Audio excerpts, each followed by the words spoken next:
This is the 2012 Ford Focus. This is the brand new next generation Focus, and Ford has a lot riding on this vehicle, and they've really, because of gas prices rising and the need for buyers to downsize, they've wanted to inject some more features and perhaps luxuriousness in the compact car segment. So this Focus is very well outfitted, this particular trim we have here right now at Ward's. The first thing you notice about this car when you get in is this trim color, which is very prominent. I guess it's kind of a maroon.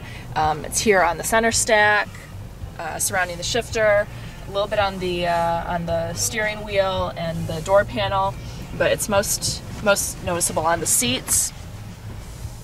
Here on the front seats, and then especially the middle seating position in the rear is entirely swathed in leather in that color. So, and then you also notice the Focus detailing on the seat backs, and also that color is seen on the stitching on the black leather.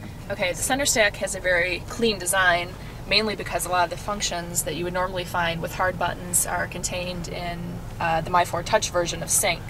So here we have the Sirius screen, and I believe you can just hit the numbers and bring up the station you want to listen to. So this is direct tune, which is a nice feature because Sirius, as you know, has hundreds of radio stations. So to scroll through either with the Seek knob or the Seek button rather, or the tune button would take a long time if you're trying to get to, say, 70 or 100. There's some metallic detail in the Focus. You can see it here on the parking brake lever, on the shifter, here on the steering wheel, and they did a really cool treatment here on the dials. They've got the metallic trim ringing the tachometer and the speedometer, and then also really cool are these blue needles. They're kind of a turquoise color. And then here in the center of the dials, you get your vehicle information, and it's all controlled with a handy-dandy steering wheel button. Sometimes they're behind the steering wheel or they're over here on the center stack. The placement here makes a lot of sense. So you can scroll up or down and get your trip mileage, your fuel economy for this trip.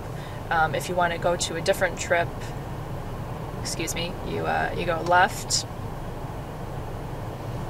go to trip 2, hit OK, and get the same information there.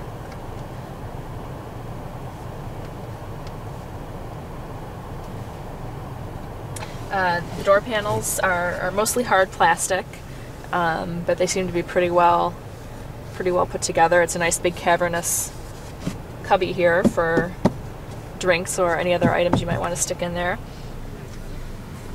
Okay, as you can see, it's kind of tight quarters back here in the Focus. This is a compact car, so it doesn't have a hugely roomy back seat, but with the driver's seat in the position that I had in earlier, which was not up too far, it was in a good comfortable position, you still have quite a bit of leg room.